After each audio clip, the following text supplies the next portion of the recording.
Welcome to another episode of Unraveling Success in our unfiltered 2026. Um, Today, I want to talk a little bit about college. This can be a little bit of a sensitive topic, and it's something that's actually really near and dear to my heart.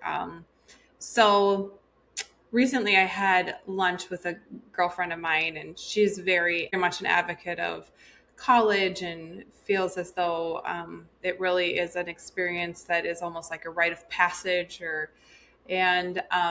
have a different opinion, and so in my experience, I moved out of my house when I was 18, and I did do 2 years of community college. So I have an AA degree, but I did get into insurance when I was 20.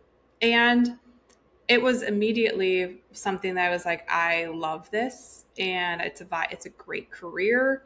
And 25 years later, I love it more than the first day I started. And in my industry and the role that I'm in, had I had a 4-year degree or even more, um, I would make no more money now than I would if I had a 4-year degree, but I would have, debt there that I don't have.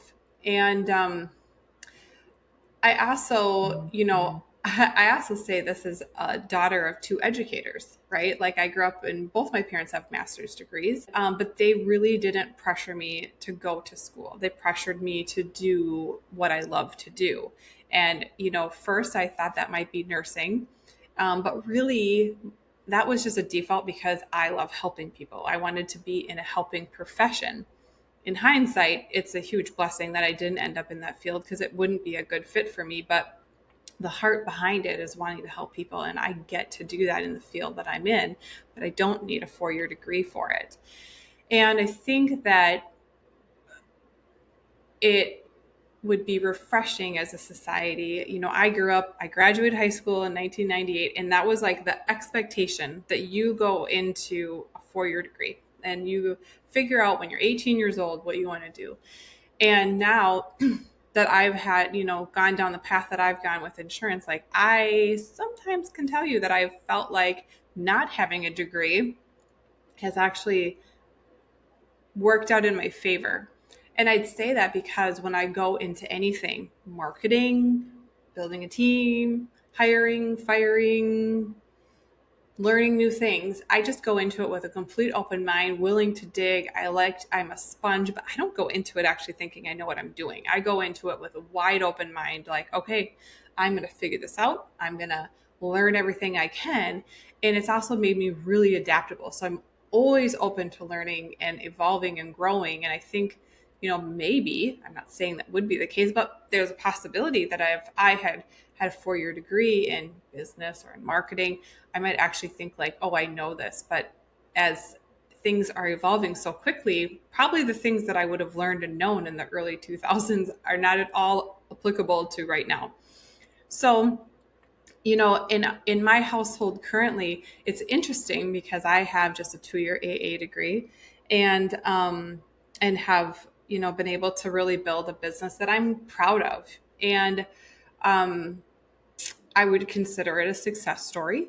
And my husband, he is a chiropractor, so he has a doctorate degree, but he has to have that for, obviously you have to go through a lot of school in order to be a chiropractor. So it's not that I'm against school. I'm definitely not against going to college, but I do think we need to be coming alongside our seniors and helping them do more aptitude testing and digging in to see what they're interested in, and exploring and shadowing and kind of unclipping their wings and not just going down this narrow path of that it's important just to go to college. This is something I think is pretty near and dear to my heart because last year my daughter Chloe graduated high school, and she's a brilliant girl, very smart, did great in school. I did not. I was like a solid C student in school.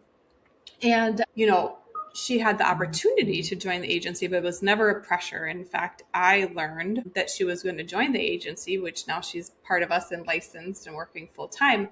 But when I was actually at an appointment with her previous employer, and her previous employer was like, "Oh, it's so great to hear Chloe's going to be joining the agency." And I was like, "Oh, is she? That's great to hear," because I didn't know. But this is a path that she has chosen, for herself. But that doesn't mean that in the future she can't go to college or change her mind if she wants to. And I'm also watching a lot of Chloe's friends who graduated last year really vacillating, and some of them have changed majors already, just, a year into, well, actually not even a full year into their college experience. Some have actually fully dropped out and decided, I don't actually want to do this, or I don't actually know what I want to do. So why am I going into debt, spending the money when I'm not clear on what it is that I'm wanting to do? And I'm watching my son, who's a senior this year, navigate these same questions. Like, what do I want to do?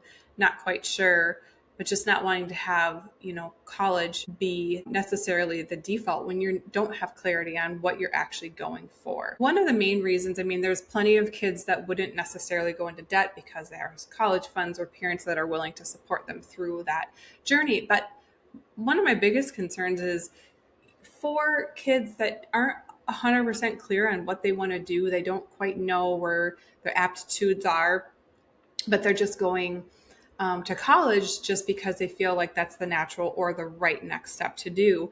And they're going into debt, and they're coming out on the other side of it with so much debt that then being able to save money for a house or live on your own becomes really debilitating. And so I just want to challenge the societal norm that our default should just be that the natural next step after high school is college. There is so many amazing, viable careers in this world that do not require a four-year degree. And I will tell you, for me personally, I really prefer hiring out of high school. Like it's a time where it's, we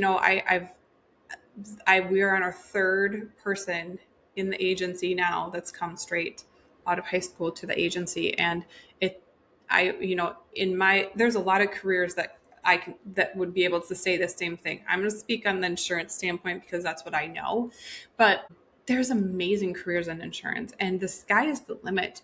And if you're able to walk in at 18 years old and get your feet wet and start at that ground level, like, you are set up for amazing success in the future if you stick with it. You learn the lessons, and you are coachable and teachable, and you're willing to learn the skills that are needed to work with people. And, insurance really is that. Like, it's all about people and working with people. And yes, there's forms and things that you need to learn, but it's really not rocket science. And there's a lot of careers that are going to be just like that. I think of real estate as an amazing, viable option. Being a mortgage broker, being a banker, being a contractor, the trades have so much potential right now. Amazing income potential without 4 years of school. And so I just really want to see our kids not just go down one narrow road, but really have their wings unclipped so that they can create paths that are congruent to how they were created to be. And so they can explore options that really feed their soul. And part of this too is, like, for me, I just think of, my first 10 years in insurance were with the big farm. And I learned so much during that time. And I'd say, my first 5 years were super fulfilling. And just, I learned so much. And my next 5 years were rather difficult because I was starting to kind of outgrow the infrastructure and probably really just getting ready to make the launch that I did on my own. But I just feel like there's so much opportunity out there. And I want to see our children be able to harness everything that they can within themselves. And I just don't feel like pushing them down the college road is always in all of their best interests. So I will leave you with that. If you're in a profession that doesn't require a college degree, I would just start putting yourself out there and talking to some of these kids, because I think there's a lot of high school kids that are really unsure of what they want to do. Like, who actually knows what they want to do when they're 18? Some do, very few though. And getting out in front of them and showing possibilities, I think, is just really important, and having conversations. So I'm excited about that for Aspire. And it's been one of the most fun ways to mentor and see young women grow and expand and conquer.